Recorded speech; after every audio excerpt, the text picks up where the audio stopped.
Boa tarde a todos. Boa tarde, irmãos. Se você trouxe Bíblia, abra aí, por favor, em 1 Pedro, capítulo 3, versículo 15.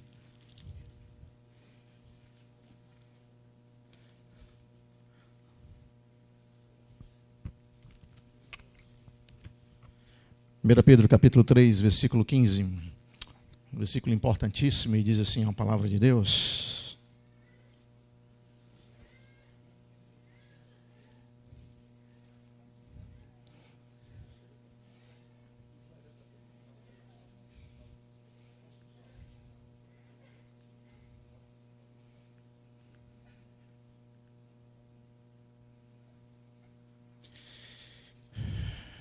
Diz assim a palavra de Deus: antes, santificai a Cristo como Senhor em vosso coração, estando sempre preparados para responder a todo aquele que vos pedir a razão da esperança que há em vós, fazendo todavia com mansidão e temor, com boa consciência, de modo que naquilo em que falam contra vós outros fiquem envergonhados os que difamam o vosso bom procedimento em Cristo, tá? A palavra apologia, ela se encontra aqui nesse versículo, e é uma palavra que significa defesa, defender aquilo que você está pensando, e Pedro, ele está pedindo isso, preparados para responder todo aquele que vos pedir razão da esperança que há em vós. Entretanto, a palavra apologia que está aqui, que vem o nome apologética, e todas essas palestras, em sua grande parte, que nós estamos dando aqui, começou ontem com o pastor Glauco, significa dizer, ela entra no campo do que a gente chama de apologética, de defesa da fé. É um nome que talvez não seja tão apropriado, porque o Evangelho não precisa de defesa. O Evangelho por si só, com Deus, com a ação do Espírito, ele faz a obra. Mas nós temos que estar preparados, sim. E a apologética, ela abre caminho para que você possa falar da palavra de Deus. Por isso que ela é importante. E a apologética, ela tem hoje em dia uma relação muito forte com a ciência. A fé e a ciência. Fé e ciência não são dois inimigos. Muito pelo contrário. A ciência é produto de um método de estudo, de análise, um método inteligente que Deus nos concede. De uma forma que a verdadeira ciência, ela caminha juntamente com a fé. O interessante disso tudo aqui, principalmente o que Pedro está dizendo para os irmãos que estão na Bitínia, na Capadócia, na Frígia, ou seja, na Ásia Menor, no norte da Ásia Menor, na Galácia, ele está dizendo que vocês têm que defender a fé. Vocês estão sofrendo perseguição, sim. Mas acima de tudo, além dessa perseguição, vocês têm que ter uma conduta. Então, mulher, você que tem um marido que não é crente, que você ganha o seu marido pelo seu procedimento, ele diz. Você que está respondendo ou querendo responder, defender a sua fé, a razão da esperança que é em vós, faça isso. Portanto, faça, e contudo faça, todavia, com mansidão e temor. Não participe desses debates loucos. Então veja, Pedro, ele está dizendo, na realidade, e não só Pedro, mas quase todos os apóstolos, eles estão preocupados com a tua conduta. Quer seja de frente de um homem que não é crente, o marido, quer seja de frente de uma pessoa que está duvidando da sua fé e que você tem que combater ou argumentar. Você tem que ter um caráter, uma conduta ao fazer isto. Isso é cristianismo. O principal não é o conhecimento em si. O principal é a conduta.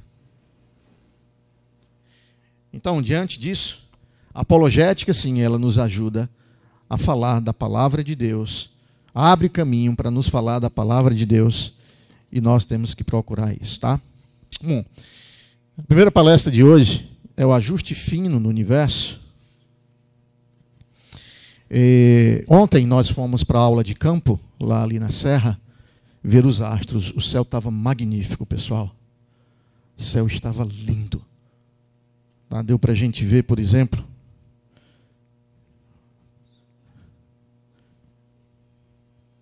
Não travei? Travei. Ontem deu para a gente ver duas galáxias próximas de nós, da Via Láctea. Grande nuvem de Magalhães. Já fez.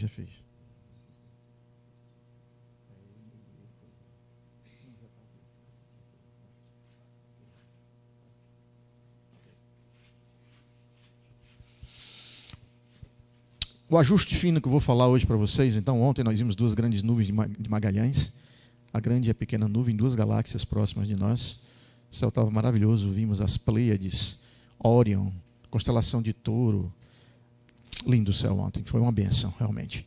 Hoje nós estamos querendo ir mais aqui para perto de Tabuleiro, outra região bem aberta, um céu bem escuro também. E se você tiver interesse de participar da aula de campo, você se prontifique para a gente ir, tá? É uma benção. Quem foi aqui ontem à noite, levanta o braço só para eu ter uma ideia. Tá? Os irmãos foram aqui conosco, foi muito bom ontem à noite. Eu tenho que dizer que foi bom que eu sou um vibrador, né? Assim, de tudo isso. Então, o nosso universo, ele parece ter sido ajustado de uma forma incrível por uma mente inteligente. Então, ontem, quando eu estava lá, eu não estava conseguindo pegar na câmera o foco, tá, para tirar foto das estrelas. Então, o foco não saiu bom. Eu estava regulando, passava do foco, eu voltava e não estava porque eu estava sem um computador. Existe um programa no computador que você faz o ajuste no foco, no próprio notebook. E é bem melhor de você ver. E eu não estava conseguindo ajustar um pequeno foco, né, das estrelas. Parece que todo o universo ele tem um ajuste incrível para funcionar da forma que ele realmente é. Só para você ter uma ideia, essa foto que está aqui atrás, isso aqui é a Via Láctea.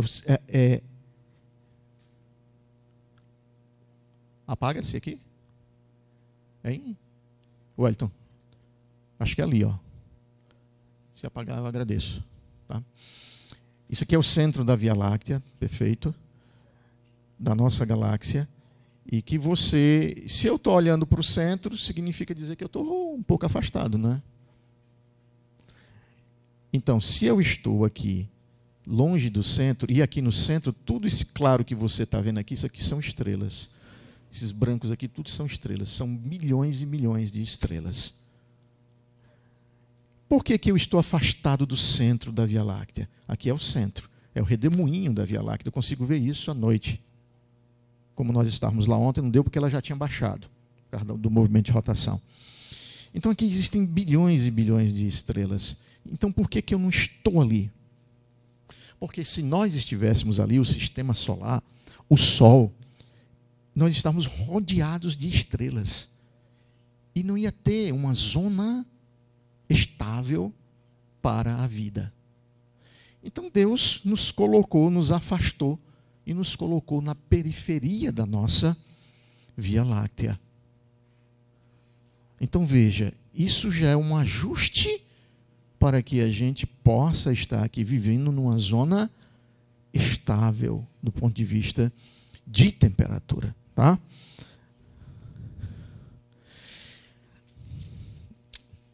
Na Bíblia, tá? Vou mostrar aqui duas constelações que aparecem na Bíblia e depois eu passo especificamente para... É porque esse controle aqui, se você não tomar cuidado, você aperta no botãozinho que está aqui atrás, aí ele passa. A Bíblia ela fala de algumas constelações que eu vou falar inicialmente, porque eu vou partir do macro e depois eu vou falar alguma coisa do micro no que diz respeito ao ajuste fino que existe em algumas constantes do universo. Amós diz assim: procurai o que faz os 7 estrelas.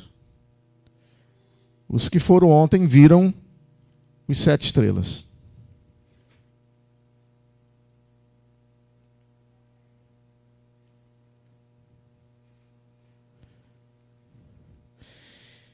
Sete estrelas significa dizer As Pleiades, tá? É uma constelação aglomerado aberto, a Bíblia fala, e ela fica perto da constelação de Órion. Órion foi um gigante guerreiro. E essa constelação ela aparece no céu e ela é dita aqui na Bíblia, em Amós, capítulo 5, versículo 8, mas também os 7 estrelas e o Órion também é citado por Deus no livro de Jó, que é considerado um dos livros mais antigos da Bíblia, se não o mais antigo, que foi escrito provavelmente por Moisés. Então, procurai o que faz o 7 estrelas e Orion, e torna densa a treva em manhã e muda de dia em noite. O que chama as águas do mar e as derrama sobre a terra. Senhor é o seu nome. Por que que eu me preocupo e gosto tanto da criação? Porque ao meditar, queridos, tá, na obra de Deus, se pode meditar, tem muitas coisas que nós podemos meditar. Nós podemos meditar na pessoa de Cristo, como o irmão falou aqui, a próxima disciplina seria Cristologia. Nós devemos meditar em Cristo todo o tempo. Nós podemos meditar na pessoa de Deus, do Espírito Santo. Nós podemos meditar em várias coisas, né, em doutrinas bíblicas a todo momento. Mas também nós podemos meditar na criação.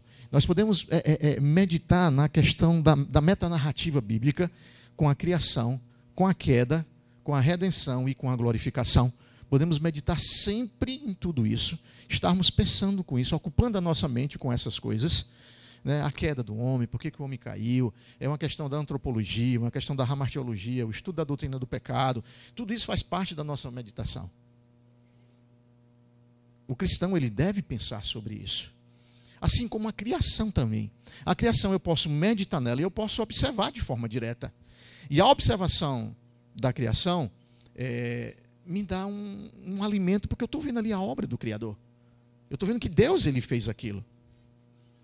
Ontem à noite, quando estava lá e observando o céu, eu disse assim, como teria sido o céu que Adão viu? Como pode ter sido o céu que Adão viu? Porque se as estrelas, a lua, o sol, eles foram criados no 4º dia, e Adão e Eva foram criados no 6º dia, a diferença de 2 dias, e eu creio no dia de 24 horas. Então a diferença aí é o quê? 48 horas.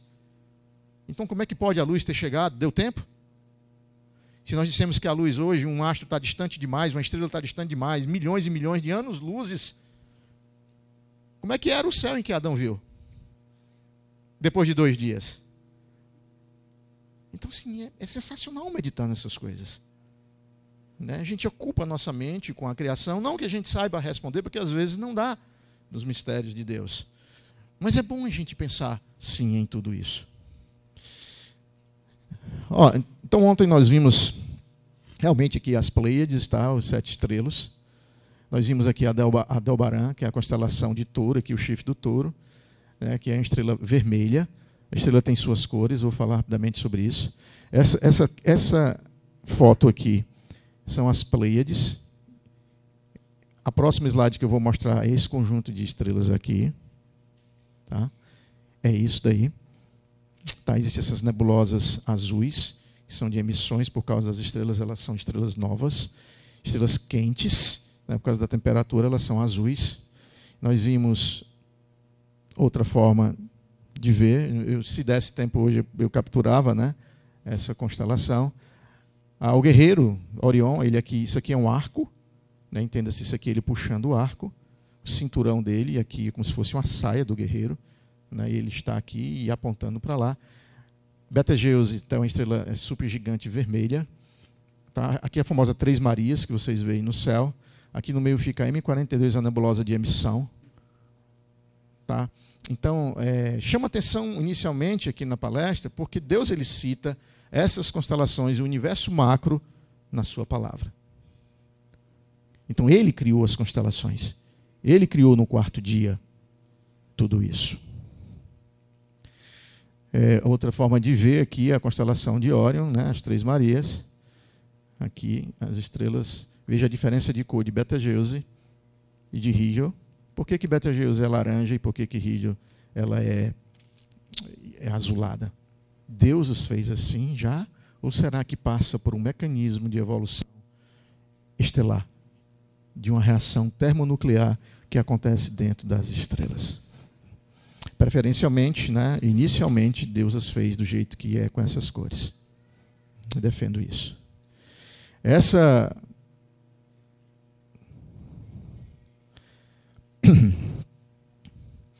Esse ponto, existe um ponto bem aqui assim, acreditem, tá?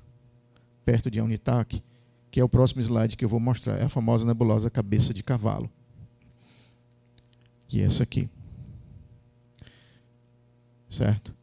Essa é a nebulosa. Você vê que dimensão, a tecnologia hoje mostra bem maior a nebulosa cabeça de cavalo. Aqui é a Anunitak, a estrela. Isso tudo no complexo de Orion. Só para a gente entender, quando Deus diz, você entende Orion?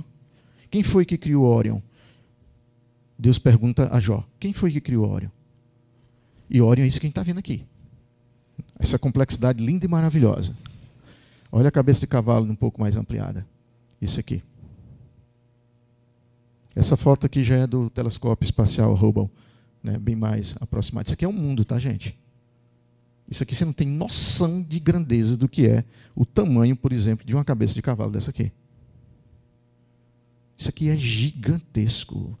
Pensa numa coisa grande. Pensou? Multiplique por 1000. Isso aqui é gigante, tá, com relação ao universo. Nosso Deus Criador fez tudo isso. Existe um ajuste em toda a sua criação. A cabeça de cavalo sendo um pouco mais de perto. Muito bem, mostrando um pouco o que a Bíblia, essas constelações que a Bíblia nos dá, tanto os 7 estrelas como a constelação de Órion, e que nós podemos observar, vamos para algumas curiosidades no que diz respeito ao que é esse ajuste, né? O que tem na natureza que foi ajustado de tão interessante? O que é que eu posso perceber nesse ajuste da natureza? Nós temos a questão dos planetas, nós temos uma questão do homem, da inteligência do homem. O homem ele tenta compreender, ele tenta enviar, criar os mecanismos. Esse desenho aí, ele foi feito, se não me falha a memória, na primeira sonda espacial que lançaram para o espaço na década de 70. Isso aqui, se não me falha a memória, é da Pioneer. Tá? Isso aqui tudo, existe um código por trás disso aqui, na esperança de que a nave, a sonda espacial, essa placa de ouro, foi mandada pela sonda para o espaço. Ela é toda de ouro e foi feito, esse desenho foi bolado pelo naturalista, e ontem vocês tiveram a explicação do que é o significado de um naturalista.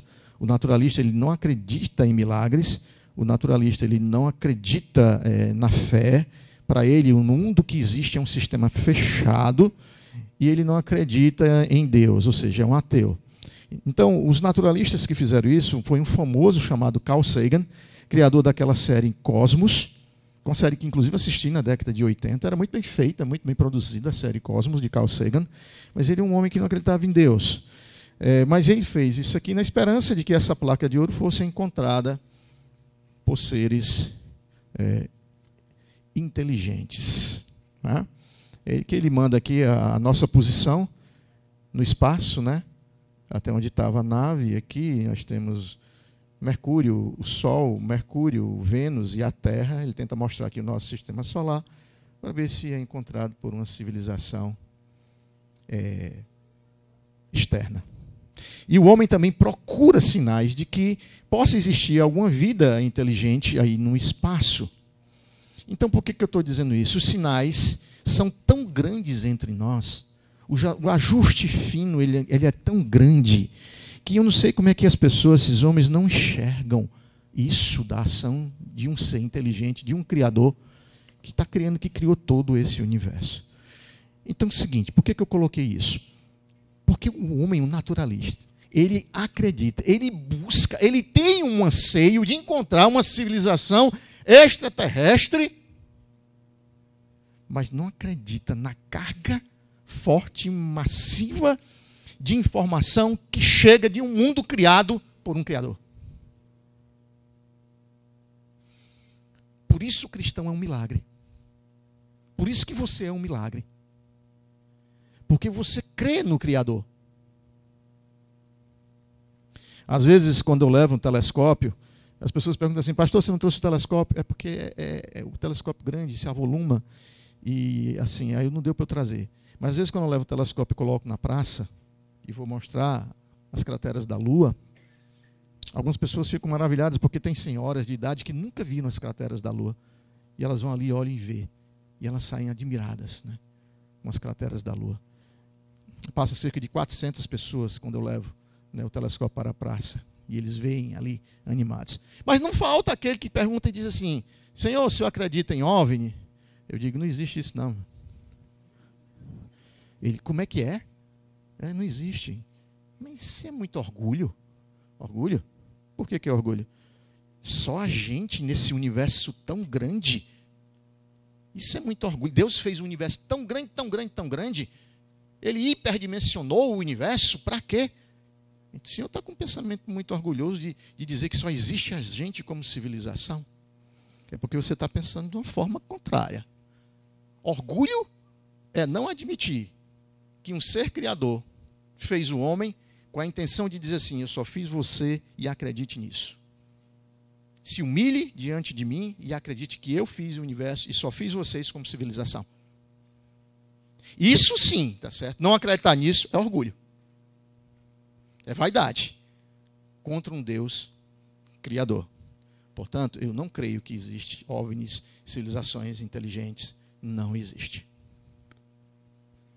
Tudo que pode vir além disso, para mim, isso é obra, entendeu, do mal, do maligno, para enganar as mentes incautas. Para enganar as mentes. Então, às vezes, a gente fica à procura de coisas externas, quando o mundo está dizendo para nós que existe um Criador, tá? O famoso Drake, existe esse homem que ele fez parte aí do projeto 7, de busca por civilização extraterrestre, mas essa fórmula ficou famosa porque ele tenta, matematicamente, numerar aqui as possibilidades de existência de acordo com essas variáveis. O N, número de civilizações que produzem emissões eletromagnéticas detectáveis. Ele chamou de N.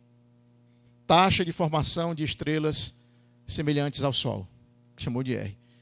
Estrelas semelhantes ao Sol com sistemas planetários. Tudo isso aqui é probabilístico. Então, ao relacionar todas essas variáveis, ele faz essa multiplicação e, ao final, esse número vai dizer a potencialidade de existência de civilizações extraterrestres. Eu fiz esse cálculo, né, algumas vezes. Eu fui extremamente otimista nos números que eu mesmo coloquei aqui na fórmula de Drake. E eu, sendo bastante otimista, eu achei 2 civilizações. A nossa e uma possível outra. E eu fui otimista.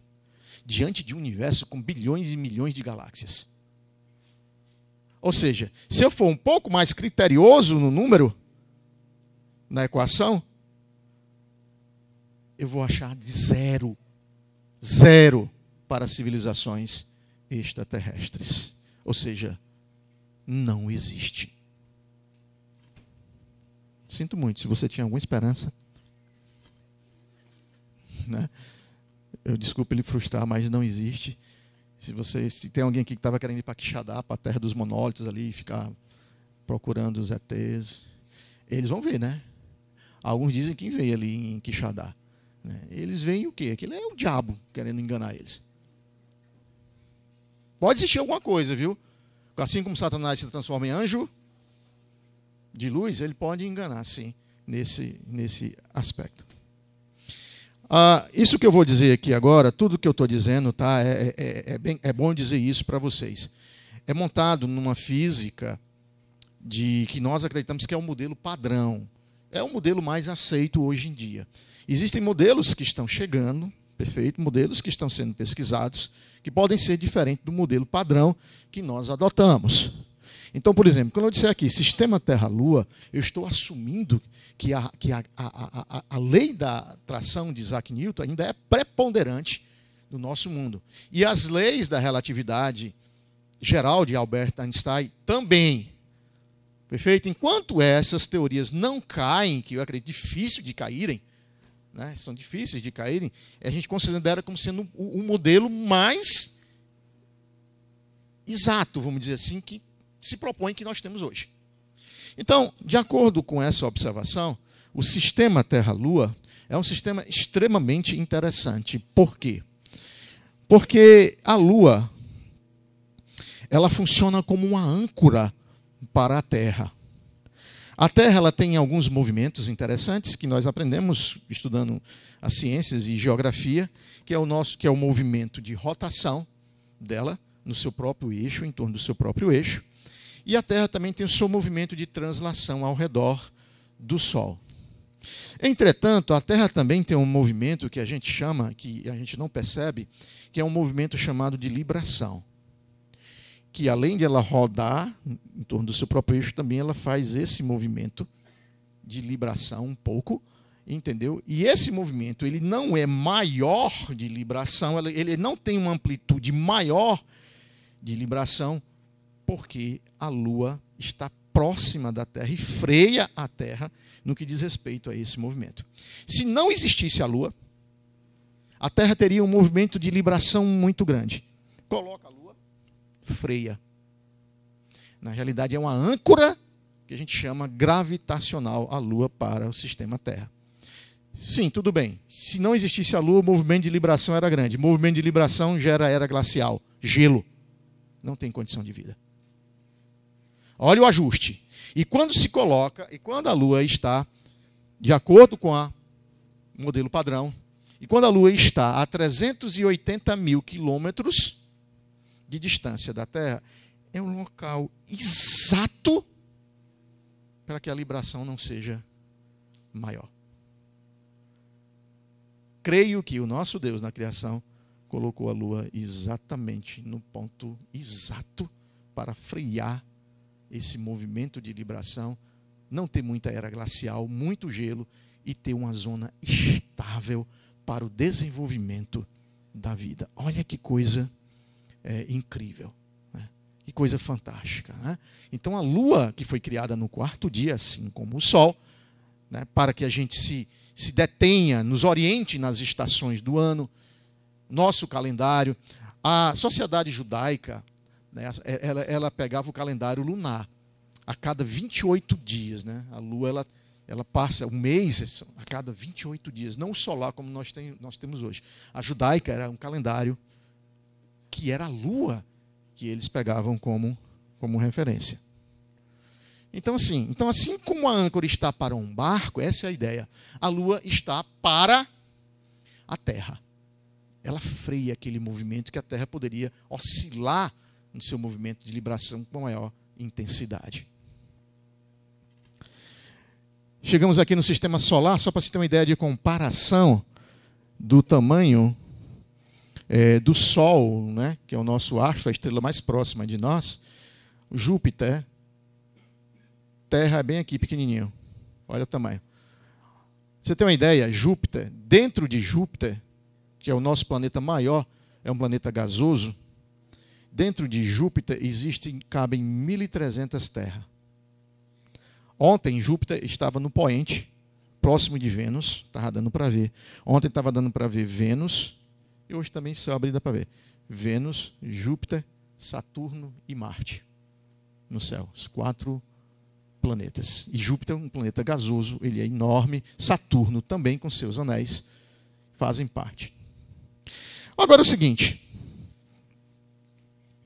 aqui de uma forma mais Saturno, Júpiter, Urano e a Terra, aqui o tamanho da Terra. Uma curiosidade interessante que eu chamo a atenção para você verificar aqui no sistema planetário é o tamanho da Terra e o tamanho de Vênus. A Terra é quase do mesmo tamanho que Vênus, semelhantes demais.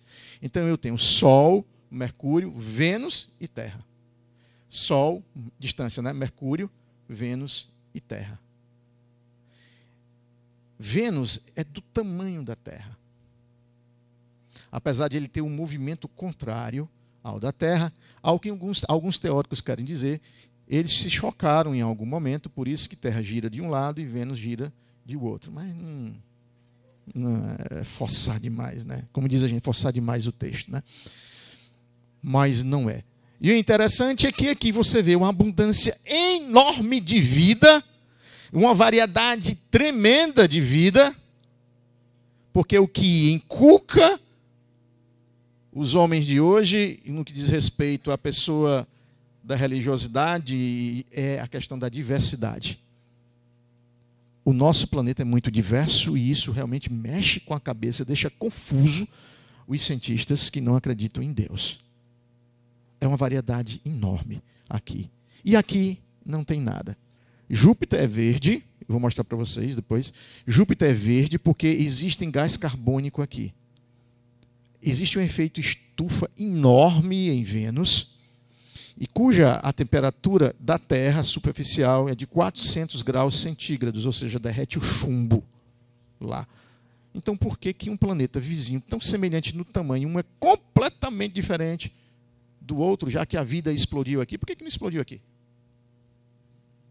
Porque Deus fez assim.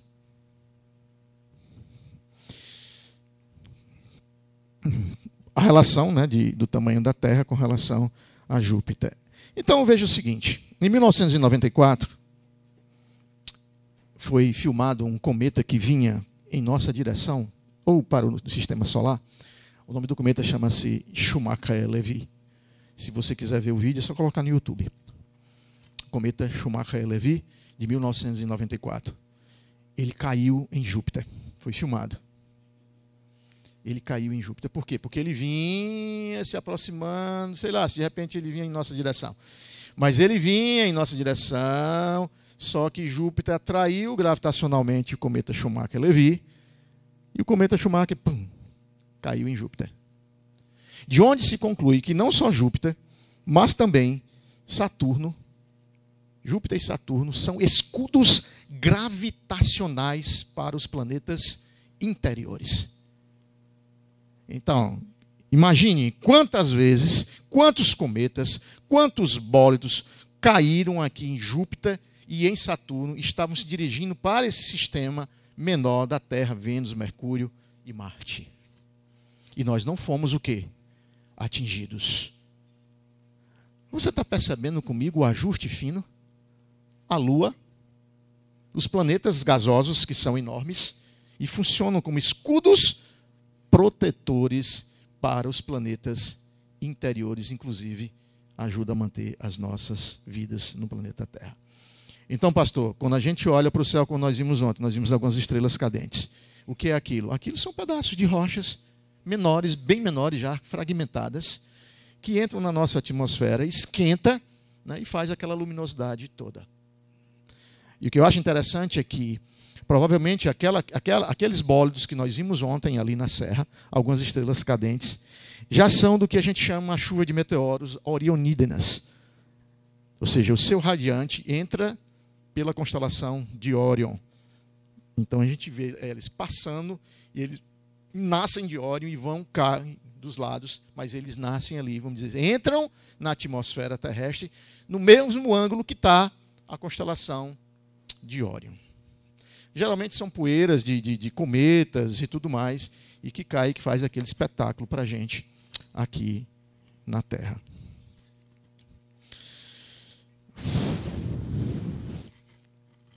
Existe uma coisa interessante feita por Tycho Brahe, e também com relação a Johannes Kepler. O pastor Glauco falou ontem sobre Johannes Kepler, que foi um estudioso no que diz respeito à questão do movimento, da ciência inicial e da astronomia. Essa lei de Titus-Bode é uma lei matemática, né? Então, nós encontramos a matemática na natureza e no espaço também. É interessante que a lei de Titus-Bode, está certo? Ela acha uma órbita para o planeta Mercúrio, por exemplo, de 0,4. E, matematicamente, está para Vênus de 0,7, a Terra como sendo 1. Isso aqui data de 1400, essa lei de Titus-Bode, que foi encontrada matematicamente, com relação à órbita planetária. Tá? Ou seja, faz algum tempo, aí, 500 anos, aproximadamente 600 anos, né, aproximadamente, que eles encontraram essa lei de Titus-Bode e que dá uma relação entre os planetas. Ou seja, o que Johannes Kepler e outros queriam dizer é que existe uma ordem no universo, que existe algo matemático no universo que pode ser previsível, assim como a lei de Titus-Bode, ela nos mostra aqui uma relação matemática com relação à órbita dos planetas. Então, isso foi encontrado sem telescópios, sem Hubble, sem sondas espaciais, só algumas observações mesmo natural do ser humano, mas matematicamente. E, na realidade, hoje, todos esses números são constatados com uma aproximação incrível da lei com relação à lei de Tillotson hoje, né, com satélites calculando tudo isso, aqui 0,39, ou seja, quase a mesmíssima coisa com relação à lei. Parece existir um ajuste na natureza, algo de harmonia na natureza. É tanto que o Johannes Kepler e também Nicolau Copérnico, eles fizeram até uma pesquisa no que diz respeito à música. Porque eles achavam também que na música, e isso é cultural também, as notas musicais, elas têm a sua harmonia com o universo. Então, se, por exemplo, eu tenho na antiguidade a civilização chinesa, só partindo um pouco, abrindo parênteses, se a civilização chinesa ela tinha lá, encontraram uma flauta com a nota Fá, Sol, Lá, Dó e Ré, eles tinham isso como uma harmonia. Então, como é que eles classificavam isso? A nota Fá, ela é uma nota real, é a nota do rei. A nota Sol é a nota dos ministros que estão ao redor do rei. A nota Lá é uma nota que ela é do exército. A nota Dó é uma nota que são dos religiosos. E a nota Ré é a nota que é do povo. Aí você pode se perguntar assim, Fá, Sol, Lá e o Si. Eles não colocavam a nota Si, mas por quê? Porque quando você está na escala de Fá, Sol, Lá e você toca Si, desafina. Então não dá. Eles tinham que passar Fá, Sol, Lá, Dó, Ré, que é uma escala pentatônica de 5 notas.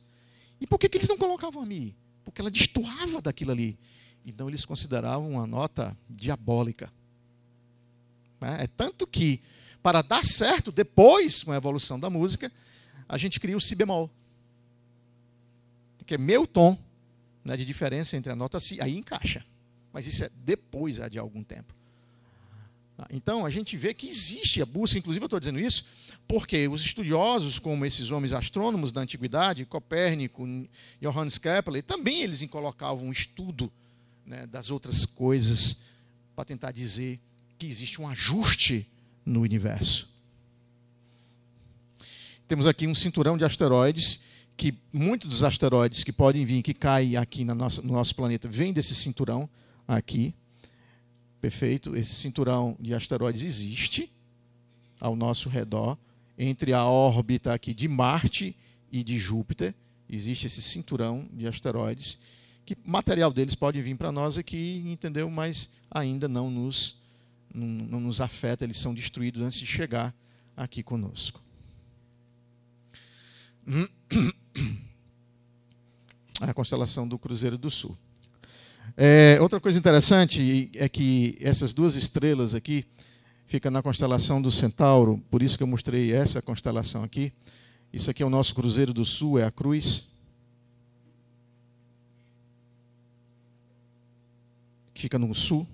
E perto do Cruzeiro do Sul existem duas estrelas, que aqui é a constelação do Centauro. O Centauro é uma mistura de homem com cavalo, aquela figura mitológica, né? Então, a constelação do Centauro, ela rodeia a constelação do Cruzeiro do Sul, que é pequena que é esse quadradinho. Mas, em astronomia, toda estrela que ela é a mais brilhante da constelação, a gente chama que ela é a primeira, é a alfa, que se utiliza o alfabeto grego, né? Então, a segunda em esplendor é a beta. Então, se você prestar atenção, a alfa da constelação de Centauro está aqui, tem um alfa aqui. A beta, que é a vizinha, está aqui, tem um beta. Então, essa é a estrela mais brilhante da constelação do Centauro. A estrela mais brilhante da constelação do Cruzeiro do Sul está aqui, a alfa. O nome dela é a Crux. Então, toda constelação vai ter o seu grau de esplendor das estrelas que fazem parte. A gente utilizou o alfabeto grego para classificar da alfa até o ômega, vamos dizer assim. Mas, por que eu estou mostrando isso? Porque essa estrela aqui, a alfa da constelação do Centauro, é a estrela mais próxima de nós. Está aqui ela. Isso aqui é em foto mesmo. Veja a diferença de cor entre a Alfa do Centauro e a Beta. Mas ela é um esplendor. Por que eu estou dizendo isso? Porque depois do Sol, ela é a estrela mais perto da gente. Mais próxima de nós. Só que esse próximo, segundo a física contemporânea, e aí nós temos que questionar se o método utilizado de distanciamento dos astros é o correto, e eu não vou entrar no mérito da questão agora, mas admitindo que seja o mais correto, se eu viajasse a 300 mil quilômetros por segundo, que é impossível, que é a velocidade da luz, 300 mil quilômetros por segundo é uma velocidade tremenda. Não podemos conquistar isso jamais. Ou seja, em um segundo agora, dá a volta no nosso planeta 7 vezes. É um negócio incrível. Velocidade demais. Então, se eu tivesse essa velocidade, eu chegaria em Alfa do Centauro em 4 anos. Então, assim, o que espanta, né, é que, se de acordo com a física contemporânea faz sentido a medição dos astros, nós estamos num universo muito longínquo, muito longe. E a nossa grande questão é a seguinte: como eu posso juntar esse universo distante, com milhões de anos-luz de distância das estrelas dos astros, bilhões de anos-luz, com um universo que eu acredito que foi formado há apenas 6.000 anos, como diz a Bíblia. Certo? Como eu acredito em Deus, eu acredito que foi em 6.000 anos. Ou a forma que nós estamos medindo as coisas está errada, ou existe uma forma que dá para conciliar essas duas coisas. E aí é que entram algumas teorias que existem, mas eu não vou falar aqui, não é o foco dessa palestra. Eu quero dizer para vocês, né, que Deus nos colocou, se de fato a física está correta, contemporânea, tá certo, num local muito longínquo de outra estrela. Por quê? Por que Deus quer que a gente fique aqui? Por que de repente ele não quer que a gente saia? Sabe, eu tenho uma esperança, eu tenho uma expectativa de que na glória, talvez na cidade, na Nova Jerusalém, eu vou chegar um dia para vocês e dizer assim: irmãos, vamos dar uma voltinha ali em Alfa do Centauro? Eu sonho com isso, sabe? Eu acho que isso vai ser possível. E a gente, num piscar de olhos, vamos lá na voltinha em Alfa do Centauro. Irmãos, lembra daquela noite que a gente estava lá em Limoeiro, né, na explicação das estrelas? Vamos dar uma voltinha lá para o Órion mais de perto. Já pensou que fantástico, maravilhoso? Nós vamos ter o nosso corpo glorificado. Eu tenho essa expectativa. A Bíblia não fala sobre isso, mas eu estou, né? De que nós vamos poder viajar, né, por esse universo de uma forma maravilhosa para outros sistemas, outras estrelas, olhar, observar a criação de Deus de uma forma esplendorosa, sabe? No novo céus e na nova terra. Deixa eu dizer uma coisa para vocês. Como eu falei para vocês e eu mostrei para aqueles que estavam ontem na aula de campo, a diferença de temperatura nas estrelas fazem com que elas tenham cores diferentes. Então, ao catalogar as diferentes cores das estrelas, por quê? Porque se eu tiver aqui com um alicate e um prego entre as garras do alicate e acender o fogo do fogão, e segurar por algum tempo ali o prego no fogo, aquele metal, sabe qual é a primeira cor que ele fica? A primeira cor que o metal fica é vermelha. Depois, se eu deixar mais tempo lá no fogo, ele fica laranja. Depois, se eu deixar mais tempo no fogo, ele fica amarelo. Depois, se eu deixar mais tempo, ele fica branco. E depois, se deixar mais tempo com a temperatura maior, ele fica azul. Então, um raciocínio lógico, e quando a gente olha para o céu e vê as diferentes cores das estrelas, é que as estrelas que são azuis, elas têm uma temperatura muito maior, em torno de 15.000 graus centígrados, na sua superfície. Então, ontem nós vimos Rigel, por exemplo, na constelação de Órion.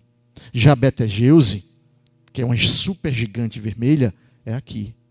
Então, Betelgeuse, apesar de ela ser enorme, se ela fosse colocada no local do nosso Sol, ela engoliria o planeta Mercúrio, engoliria o planeta Vênus, engoliria o planeta Terra, engoliria o planeta Marte, engoliria o planeta Júpiter. Ela é enorme. Uma supergigante vermelha. Então, ela está mais fria. Deus já criou as estrelas assim? Eu creio. Mas pode ser que exista uma microevolução estelar também. Que possa existir um esfriamento de uma estrela que tem uma temperatura muito grande e ela vá se esfriando e chegue a uma temperatura mais branda, em torno de 3.000 graus na sua superfície. Esses homens que fizeram esse diagrama, eles classificaram, né, as estrelas do tipo O, que são as mais quentes, do tipo B, do tipo A, do tipo G, do tipo F, do tipo G, é a Terra. A Terra não, o Sol. O Sol se enquadra aqui, nas estrelas, nesse diagrama de tipo G, porque é amarela. E uma estrela amarela, ela tem uma temperatura superficial de 6.000 graus centígrados. Ou seja, nosso Sol, ele tem. Muito bem. Por que eu estou chamando a atenção para esse diagrama de dois físicos que construíram? Ele chama Hertzsprung-Russell. Diagrama de Hertzsprung-Russell. Por quê? Porque se eu for querer pesquisar a vida que existe aí, em sistemas, em estrelas, em outras galáxias, ou pelo menos que se parecem com a nossa, com a zona estável, com o ser humano, eu vou procurar estrelas parecidas com o Sol. Então, com isso, eu descarto uma estrela muito quente. Não vai ter como criar uma condição de zona habitável ao redor dela, entendeu? Porque ela é muito rápida. Pegando um calendário da física padrão contemporânea. Ela demoraria, vamos dizer, pouco tempo, queimaria logo o seu combustível e não teria condição de vida. Essa aqui era muito fria para ter condições de uma zona, vamos dizer, da existência. Então eu descarto aqui logo, tá certo? As estrelas de OBA e as estrelas de KM. Ficaria no máximo aqui as estrelas para ter vida FG. Por isso que quando eu olho lá, na aula campal como nós tivemos ontem, eu estou dizendo assim, pessoal, olha lá, Betelgeuse é vermelha. Condição de vida pequena, quase não tem. Aquela estrela que você está vendo ali é Rigel, azul, muito quente, não tem condição de vida. Aldebaran, na constelação de Touro, é vermelha, está aqui. Aí você vai vendo, vixe, vai escapar o quê? Algumas amarelinhas. Ou seja, já restringe a possibilidade da existência de vida por um simples fator de temperatura. Por que Deus fez isso? Porque Ele quer dizer para você, filho amado, querido, você é único. Vocês são únicos, eu amo vocês, eu fiz esse universo para dizer que eu sou grande, eu não preciso disso, mas grande, que você tenha uma admiração, que você me adore, entendeu? Porque às vezes dá a entender que Deus ele superdimensionou o cosmos. Porque é uma coisa gigantesca. Sim, Deus, tu fez esse cosmos gigante demais para quê? Para dizer que eu posso fazer isso e para você me adorar em espírito, em verdade, um Criador. E para dizer que você é único. Eu criei só você. E que você se humilhe diante desse Deus soberano e Criador. Até aqui tudo bem, pessoal? Tudo bem? Em frente. Outra forma de ver o diagrama, Hertzsprung-Russell, temperatura e a magnitude das estrelas. A sequência principal é essa, né, que vem da estrela azul e passa a estrela de Vega. É interessante que o Carl Sagan, o Carl Sagan, o naturalista que eu falei para vocês, que escreveu a série Cosmos e o livro Cosmos, ele tem um livro chamado Contato. É muito interessante o livro, é agradável. E assim, eu vou contar para vocês o último capítulo, tá? Mas se você tem vontade de ler, ou tem um filme também. Mas interessante que no final, no capítulo final, você vê um desespero e uma expectativa do Carl Sagan por algo espiritual. Eu digo, tu não é ateu? Você não é ateu? Por que de repente no final do seu livro você está enfocando algo espiritual? Porque na realidade, o naturalista, ele quer dizer que não acredita em nada. por teimosia. Mas, no fundo, aquilo que o Glauco falou ontem, que eu compreendo como sensus divinitatis, o ser humano ele tem a noção de Deus dentro dele. Então, aquilo deve dar uma angústia, uma procura. Então, no final do livro, ele deixa ali escapar, vamos dizer assim, uma procura por algo espiritual. No livro dele, O Contato. E veja, a expectativa dele no contato é procurar uma civilização extraterrestre. Mas no final acaba sendo espiritual. Porque o homem ele tem sede. Quer queira ou quer não queira, ele sabe. Vamos dizer assim, ele tem um senso. Ele pensa. Tá? Agora que eu estou começando, queridos, desculpe. Tá? Desculpe, tá? Por favor. Mais. Nossa galáxia aqui, tá certo? Vou passar isso aqui, né? A nossa posição é essa, ó, o centro da galáxia. Pastor, como é que o senhor sabe que você nunca subiu na galáxia para bater uma foto como essa? Perfeito, raciocínio, você está certo. É isso mesmo. Como é que o senhor sabe? Você está dizendo que nós também aqui assim, por acaso, já subiu na galáxia, bateu uma foto para mostrar a gente vindo aqui? Não. Isso é feito por alguma dedução espacial, como eu falei para vocês no início, que quando eu vejo a Via Láctea, esse braço aqui, ó, ele é mostrado, tá certo? Quando eu vejo a Via Láctea, o centro dela. Então, se eu estou aqui, eu vejo o centro dela. E Órion fica aqui por trás. Ora, se Órion está atrás, o braço vem por trás, perfeito, da constelação de Órion, e eu olho depois e vejo o centro da galáxia, significa dizer que eu estou no meio. E a nossa galáxia é espiral. Então, nós estamos na periferia, nós somos colocados realmente aqui. Bom, algumas características do ajuste fino. Vou ler rápido aqui, porque já estou o tempo. O oxigênio compõe 21% da atmosfera. Olha, presta atenção. Se a porcentagem fosse 25% de oxigênio, a atmosfera começaria a pegar fogo. Se fosse 15%, os seres humanos morreriam asfixiados. Tem que ser 21%. É um ajuste.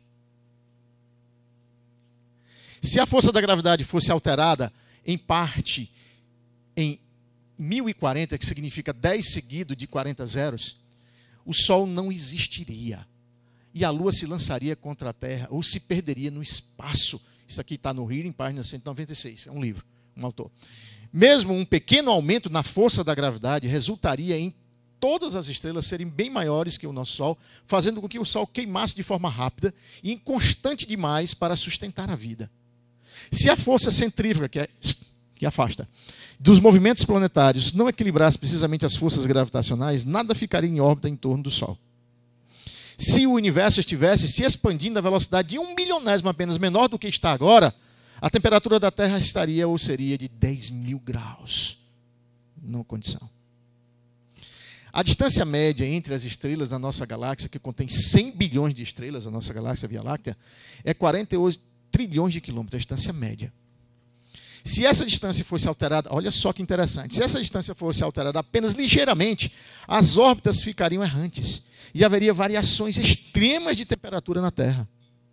Viajando à velocidade de um ônibus espacial 27.000 km por hora ou 8 km por segundo, seria necessário 201.450 anos para viajar 48 trilhões de quilômetros. Qualquer uma das leis da física pode ser descrita como função da velocidade da luz, agora definida em 299.792 km por segundo. Mesmo uma pequena variação na velocidade da luz alteraria as outras constantes e tornaria impossível a vida na Terra. Ou seja, tem que ser essa velocidade.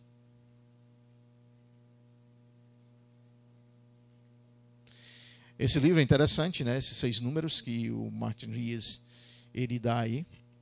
Se você quiser ler. É um bom livro, tá certo? A gravidade no cosmos. Aí a gente chega aí a algumas coisas no que diz respeito à gravidade. Esse número de 0,07 tem relação com a força nuclear. Se este número fosse 0,06 ou 0,008, o que ocorreria? 1 milésimo de diferença. O que ocorreria? Se fosse 0,06, o combustível de hidrogênio seria menos eficiente e o Sol e as estrelas não viveriam tanto tempo. Se fosse 0,08, nós não existiríamos, porque o hidrogênio não teria sobrevivido ao suposto, que eu não concordo, né, aqui com o autor, ao Big Bang. Do ponto de vista das constantes universais, a constante de acoplamento eletromagnético liga elétrons a prótons em átomos. Se fosse menor, poucos elétrons poderiam ser mantidos. Se fosse maior, os elétrons seriam presos demais para se unirem a outros. E aqui tudo com relação à parte de micro também, uma parte mais da mecânica quântica.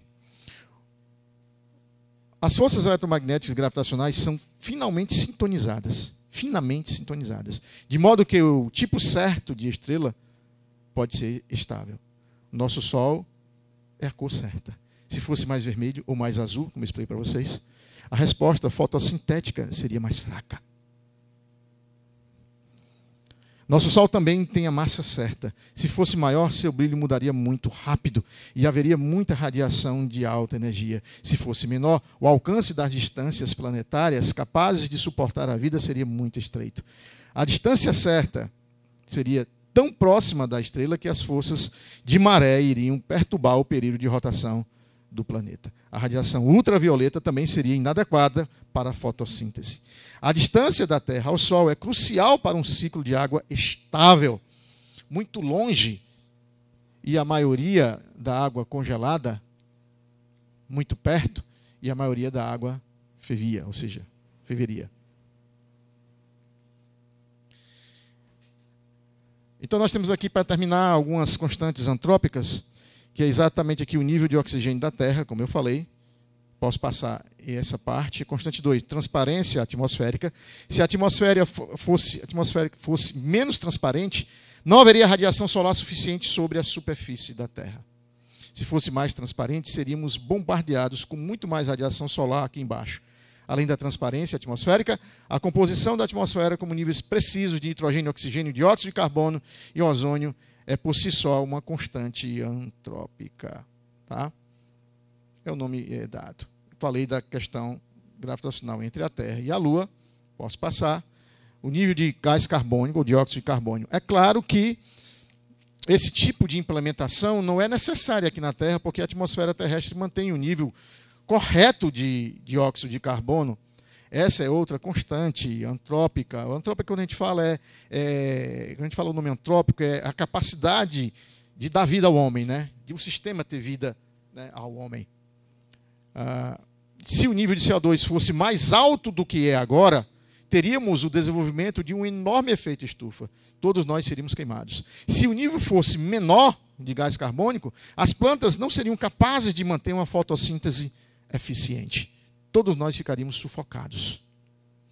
Essa sonda espacial ela foi lançada em 1981, ela é russa, ali, antigas iniciais da União Soviética. Ela chama-se Venera. Ela foi destinada para Vênus, os russos, e quando chegaram em Vênus, eles viram isso aqui.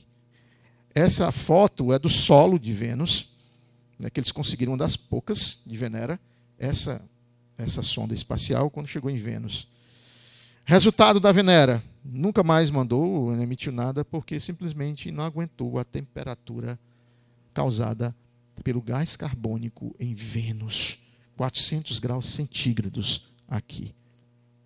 Não tem condição. Aqui as garras da Venera, né? 5. Gravidade. Sua força pode ser impressionante, mas não poderia ser em nada diferente para que a vida existisse aqui no planeta. Se a força da gravidade fosse alterada em 0, e mais esse número de 0,1%, muito pouco, ou quase nada, nosso Sol não existiria. E, portanto, nós também não. Isso aqui é precisão. Isso aqui é precisão. Eu faço já fiz o segundo acampamento. Esse foi um acampamento que eu fiz lá no município de Caucaia, em Fortaleza. Procurei. E tinha um irmão que tinha lá. Disse, pastor, lá fica escuro. Eu digo, então vamos realizar o acampamento lá. Não quero nem saber, vou levar a cabana e vou montar acampamento lá e vou tirar a fotografia aí dos céus, né, para ver. Tá? E esse é o segundo. Eu já fiz o primeiro, lá em Capistano, na cidade de Capistano. Limoeiro do Norte tem uma possibilidade de eu fazer o terceiro por aqui. Né? Porque o céu, tem observado que o céu aqui é bem aberto. Né? Não sei nos primeiros meses do ano, mas aqui no segundo semestre parece que sim. Então, com alguns pedidos, algumas fotos que a gente tira, Eu, como coordenador do núcleo de criacionismo do CIBIMA, na parte principalmente de astronomia, a gente desenvolve uma pesquisa. Nós estamos construindo até um observatório lá em cima no CIBIMA. E também um fato de incentivar os alunos para a parte do criacionismo e de estudar também os astros, né, e de ver que existe uma relação com o nosso Deus Criador. Perfeitamente, uma forma de meditar na criação. Então a gente tira algumas fotos. Tá? Essa foto aqui, exatamente, ela mostra aqui a Via Láctea. Isso aqui foi tirado lá, perto das árvores. Aqui está Marte, que nós vimos ontem. Perfeito. E aqui, ó, o observador de astronomia, ele chama a atenção. Tá? Se você quiser, essa foto eu tirei com uma lente 50mm, né, que é uma lentezinha bem pequenininha, a gente chama de cinquentinha. E ela captou tudo isso aqui de luminosidade. Tá? Entretanto, eu tirei numa máquina 6D da Canon, que é uma full frame. Né, cadê o nosso querido que cuida da nossa fotografia? Ele está aí? Tá não, né? Então, assim, esse objeto aqui, por exemplo, ó, se eu fosse... Eu vi aqui esse objeto. Ó. Se eu fosse dar um zoom nele, aumentar, pegar, colocar um telescópio, esse objeto aqui é M8, que é a nebulosa da Lagoa, é extraordinário. Fica no centro da nossa Via Láctea. Isso aqui é a constelação de Escorpião com Sagitário. Veja, todo esse amarelo aqui são bilhões e bilhões de estrelas. Isso aqui está turbilhando. É o centro da nossa galáxia. Isso foi tirado lá nesse acampamento. Aqui nós temos também quase a mesma foto, só que com um zoom maior. Perfeito, veja aqui. Aqui é o rabo do escorpião, ó, ele dá isso aqui, vem por aqui assim e faz isso aqui. Ó, tá? E aqui nós vemos novamente a estrutura, né, da nossa Via Láctea. Perfeito? Estrelas. O que eu quero chamar a atenção aqui de vocês, coloração das estrelas, como eu falei para você. Azul, azul. Amarelo, amarelo, entendeu? Branca. Veja que o nosso cosmos, ele tem exatamente essa questão, essa beleza de diferença de cores que o nosso Deus ele fez no quarto dia da criação. Essa constelação aqui, cada foto dessa aqui, às vezes tem uma história, sabe, irmãos? Essa constelação aqui, é porque eu não coloquei o versículo, certamente a palavra de Deus é loucura para os que se perdem, a cruz, né? Mas para nós que somos salvos pelo Deus, certamente a cruz é loucura para os que se perdem, mas para nós que somos salvos, poder de Deus. Então essa famosa Cruzeiro do Sul, tirada, isso aqui foi em Caraizinho de Amontada, eu tirei essa foto. E aqui tem uma região escura chamada Saco de Carvão. Perfeito? E aqui nós temos duas nebulosas. Essa aqui é a nebulosa Carina, Eta Carini. Veja que está emitindo aqui um turbilhão de energia. Isso aqui é enorme. Perfeito? Próximo ao Cruzeiro do Sul. Isso aqui eu não vejo a olho nu. Não tem possibilidade de ver isso aqui a olho nu. Eu vejo com a ajuda de uma máquina fotográfica. O mesmo Cruzeiro do Sul, agora, esse aqui, ele está se pondo. Ele inclina, tá certo? Está se pondo aqui. Essa foto eu tirei na Serra de Pacoti, ali no centro de treinamento Esperança, para quem conhece. Tá? E novamente aqui a cruz, só que ela está deitada. Né? Essa cruz aqui, deitada. Novamente, a Alfa do Centauro, a estrela mais próxima de nós, está aqui. E novamente o Cruzeiro do Sul, aqui. Com o Saco do Carvão, é uma nebulosa escura. Isso aqui são poeira, é uma poeira cósmica escura. Tá? E aqui, novamente. Aí. Essa região é Antares. Essa estrela aqui é a Alfa da constelação do Escorpião. Perfeito. Essa foto eu tirei no Beach Park, lá em Fortaleza. E você pode ver que aqui a gente chama o cachimbo, né? A nebulosa do cachimbo, que parece um cachimbo. E você sai aqui o que a gente chama um rio que corre para Antares. Isso aqui sai do centro da Via Láctea e vai sendo em direção ao sistema complexo. Isso aqui a gente chama Rio Ofiuco e chega até aqui, Antares. Isso aqui é um aglomerado globular. O que é um aglomerado globular? Não é uma estrela. Isso aqui existem milhões de estrelas só nesse pontinho aqui. Ele é um globular, é um glóbulo. Sistema com nebulosas azuis. Aqui é um sistema lindo e maravilhoso. Eu fiquei muito feliz porque pela primeira vez eu tirei essa foto com um tripé fixo. Tá? e realmente dá um certo tipo de trabalho, mas mostra toda essa estrutura maravilhosa que o nosso Deus criou. Onde quer que os físicos olhem, eles veem exemplos de ajuste fino. Isso diz Martin Rees. O fato notável é que os valores desses números parecem ter sido muito bem ajustados para tornar possível o desenvolvimento da vida. Isso quem está dizendo é Stephen Hawking. Se alguém diz não estar surpreso pelas características especiais que o universo tem, está escondendo sua cabeça na areia. Tais características são surpreendentes e improváveis. Uma interpretação de senso comum dos fatos sugere que uma superinteligência brincou com a física e que não há nenhuma força cega das quais devemos falar na natureza. Os números calculados dos fatos me parecem tão esmagadores como que colocam esta conclusão quase além da discussão. Isso, quem está dizendo é o ex-ateu Fred Hoyle, que hoje não é mais ateu. Ele criou, paralelamente à teoria do Big Bang, a teoria do estado estacionário, com uma outra forma de criação do universo. Fred Hoyle disse, há bem pouco tempo atrás, pelo menos até onde me chega a notícia, que acredita em Deus. Ele não acreditava. Há para mim fortes provas de que há algo acontecendo por trás de tudo. Parece que alguém ajustou os números para criar o universo. A impressão do design, do desenho ou do projeto é esmagadora, diz o físico Paul Davies.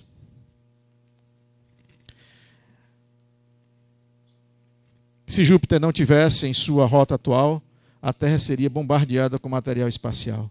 O campo gravitacional de Júpiter age como um aspirador de pó cósmico, atraindo asteroides e cometas que de outra maneira atingiriam a Terra. Já falei realmente sobre isso. Várias citações de físicos. E, finalmente, eu chego nessa foto incrível de julho de 2016, se não me falha a memória, tirado pela sonda espacial Cassini, que foi uma sonda que foi destinada só a pesquisar o planeta Júpiter e aqui, Saturno e os anéis de Saturno. Veja de onde ela tirou essa foto. Seria montagem essa foto? Gente, eu acho que é sério demais isso. Não é. Eu creio que não seja. Carl Sagan, quando a Pioneer chegou perto de Júpiter, ele tirou uma foto da Terra. Aqui é a Terra, nós estamos aqui. E ele chamou a Terra, esse pontinho, de pálido ponto azul. Por que Carl Sagan chamou de pálido ponto azul? Ele quer dizer que nós não somos nada. Eu já vejo de outra forma. Eu vejo que Deus nos colocou exatamente aqui, no espaço. E como a Bíblia diz, Ele nos mantém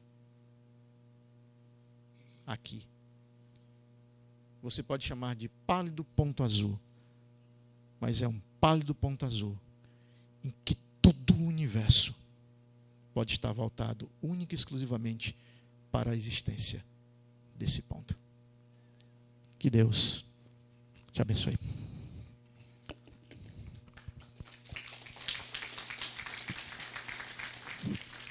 Muito obrigado. Perguntas? E para a gente ir para a nossa sessão de perguntas.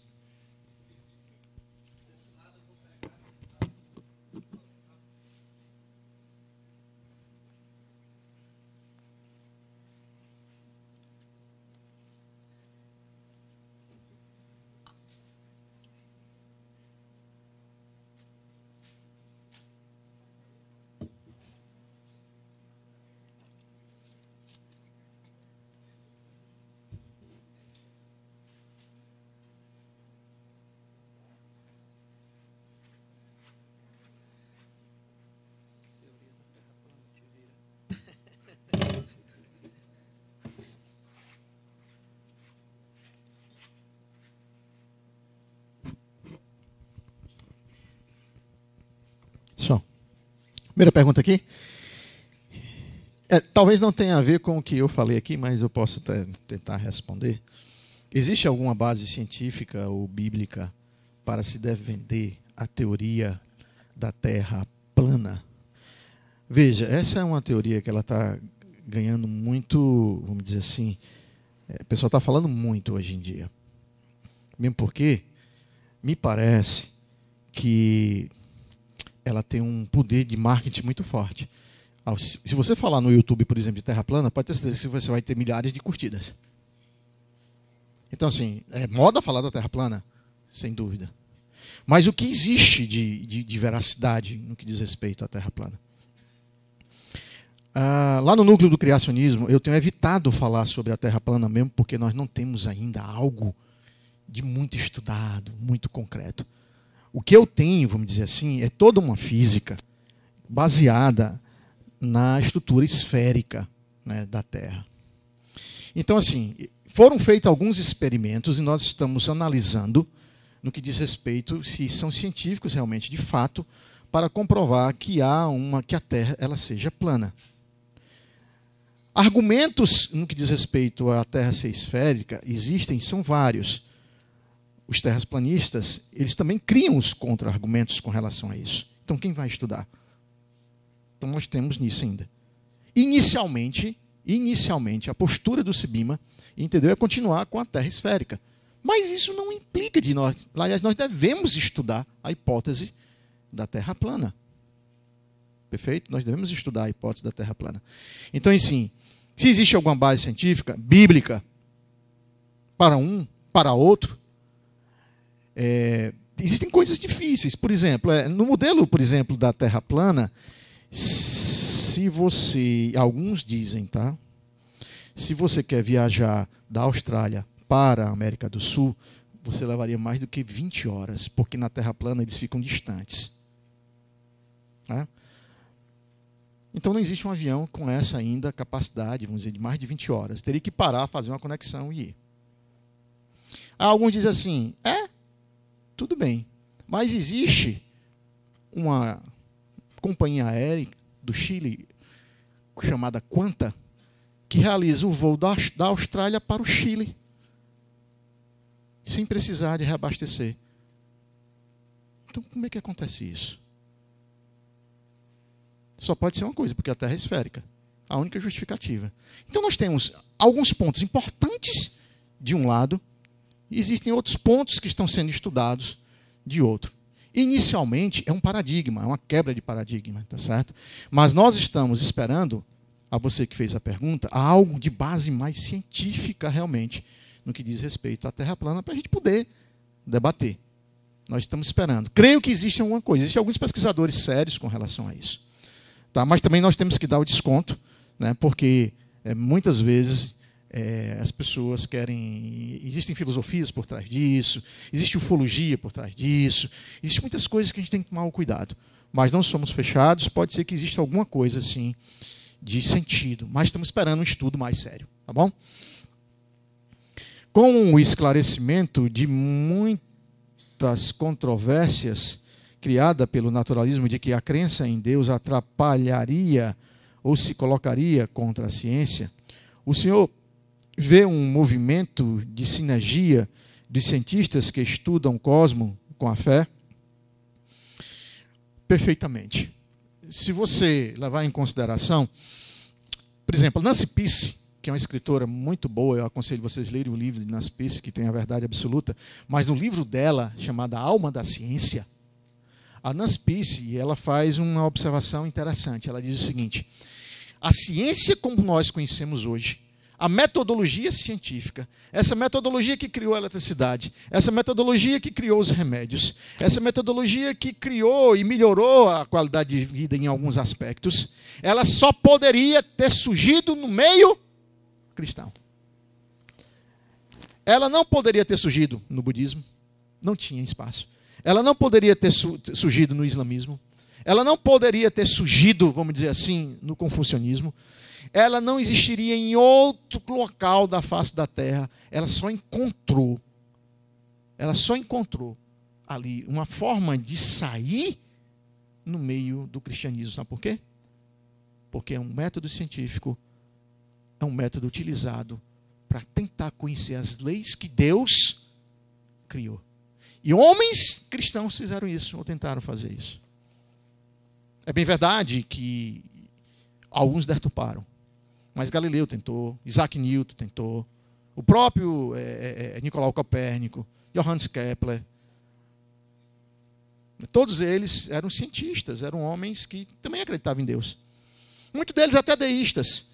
O que é o deísta? Tudo bem, ele acredita em Deus, mas não acredita que Deus seja imanente, só transcendente. O que é um Deus transcendente? Ele só está lá no lugar dele, mas ele não interfere aqui no nosso meio. Nós cristãos bíblicos, nós acreditamos que Deus ele é transcendente e ele é imanente.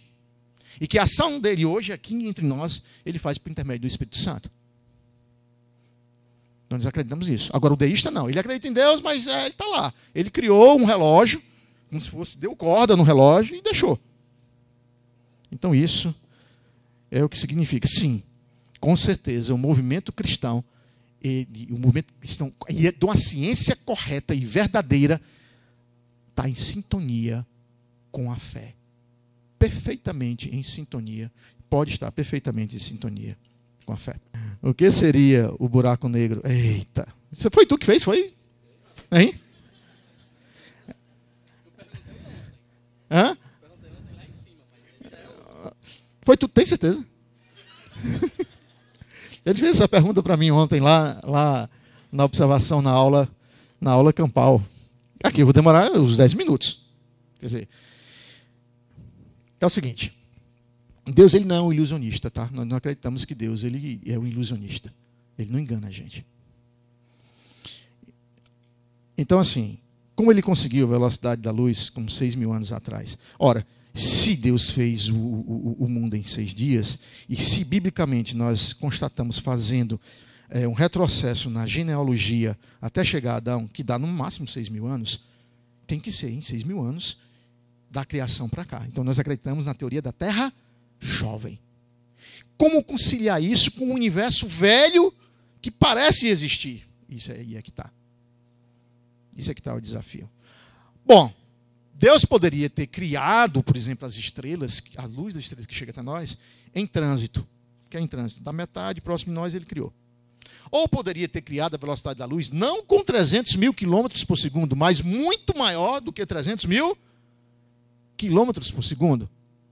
Que daria tempo de a luz chegar até Adão, na criação, nos 2 dias de Adão. Porque com certeza, olha, pensa comigo, Deus, quando ele criou o sol e a lua e as estrelas no 4º dia, qual o propósito da criação que diz lá em Gênesis? Deus criou os astros maiores, sol e a lua, para definir as estações. Foi isso? Não é isso? Então, assim, se ele criou as estrelas, o sol e a lua, para que a gente se oriente, significa dizer que quando ele criou Adão, Adão via o sol e a lua e as estrelas, amém? Para ele mesmo se orientar com as estações do ano. Então, Adão, quando ele fez Adão, e Adão olhou para o céu, ele já viu as estrelas. Mas pastor, como é que pode? Se ele criou as estrelas no 4º dia, e do 4º dia para o 6º dia são 48 horas, como é que essa luz chegou em 48 horas se você está dizendo que demora milhares, milhões de anos-luz, como a física moderna está dizendo? Existe algo aí que nós precisamos checar. E já existem teorias, que eu não vou explicar aqui, perfeito, porque vai demorar muito tempo, que dá para conciliar exatamente essa questão da criação desse tempo, né? Um tempo diferente do que nós estamos aqui na Terra, na criação, e um tempo diferente do que está acontecendo no cosmos. Dá para equacionar, só lhe digo isso. Existem teorias que dá para relacionar tudo isso. Tá certo? Segunda parte da pergunta. O que seria um buraco negro? É contigo aí, Wellington. O buraco negro é mais ou menos o seguinte, tá? Segundo a física moderna, e que a gente chama de nucleossíntese, a nucleossíntese é uma das melhores teorias para explicar o que existe dentro do funcionamento de uma estrela, por exemplo. Tá? Numa estrela, a força da gravidade, levando em consideração a física, né, moderna com relação à gravidade e a aceitação da gravidade como uma força muito grande em nível de cosmos, o que é interessante? É que numa estrela você tem uma força da gravidade empurrando para o centro. Se nós considerarmos essa mesma força aí, ó, que faz esse meu braço descer, está lá no Sol. Então está empurrando, vamos dizer assim, a matéria para dentro. O que impede dessa matéria diminuir cada vez mais? A força nuclear que está na estrela. Então, por exemplo, se o Sol hoje ele tem aproximadamente 75% da sua composição de hidrogênio. O Sol ele pega 4 átomos de hidrogênio para transformar numa reação de fusão nuclear, junta 4 átomos de hidrogênio e sai um diério. Então, o Sol hoje é constituído de 75% de hidrogênio e 25% de hélio. É uma queima. Então, ele transforma, através dessa nucleossíntese, os elementos mais leves. O hidrogênio é o elemento mais leve do cosmos. O hidrogênio é o elemento mais leve, vai transformando, através da nucleossíntese, em elementos mais pesados. Então, o hélio vai ser transqueimado depois que acabar todo o hidrogênio, vai ter só hélio. E agora? Gravidade aperta. Quando a gravidade aperta, diminui o raio da estrela, o tamanho da estrela. Os átomos de hélio vão se juntar cada vez mais. Se junta, se espreme. E ali vai sair outro elemento químico. Na saída desse outro elemento químico, ele emite radiação para o cosmos, que é essa luz que chega até nós. E assim ele vai constantemente. Agora, vai chegar um ponto que essa força da gravidade ela vai parar. É o que se chama de estrelas de nêutron. Vai chegar no nível da matéria, os nêutrons, em que realmente vai existir um equilíbrio, a estrela vai estar bem pequena, mas muito pesada, muito densa, muito pesada. Então ela vai parar. E ali ela vai diminuir a sua luminosidade, vai apagar mais, vai ficar pequena e vai ficar aquele pontinho. Ali vai demorar muito tempo. Mas, dependendo do tamanho da estrela, por exemplo, Betelgeuse, que nós vimos ontem, lá no campo, é uma supergigante vermelha. Então, ela vai contraindo e vai vencendo a gravidade, ela vai vencendo a força termonuclear interna, vai chegar a um ponto que não vai mais parar. Ela não vai parar mais de se escrever, e tudo vai ficar exprimido num pontinho minúsculo que se chama-se singularidade.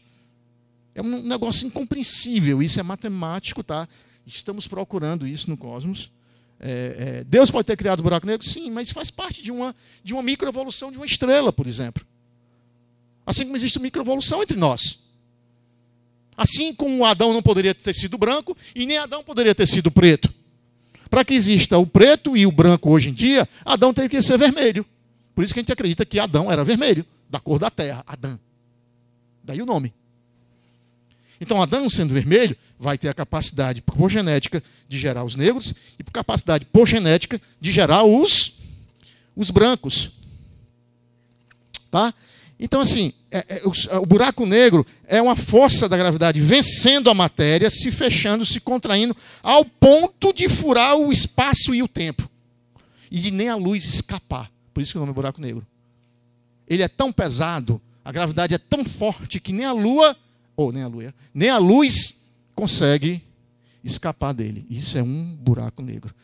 E no centro da nossa galáxia, suspeita-se que existe um buraco negro. Por quê? Em Sagitário usar. Em Sagitário, na constelação de Sagitário. Por quê? Porque as pesquisas, as fotografias, indicam que existem estrelas que estão orbitando ao redor de um local que está vazio. E as pesquisas, por exemplo, a pesquisa do ESO, que é o Centro de Pesquisa Europeia, que existe muito aqui no Chile, eles tiram muitas fotografias do centro da Via Láctea e, assim, as estrelas parecem estar orbitando várias estrelas em torno de um ponto que não é luminoso. Não vê aquilo onde elas estão centrando ao redor. Só pode ser um buraco negro. Um buraco negro, talvez, olha só, inativo.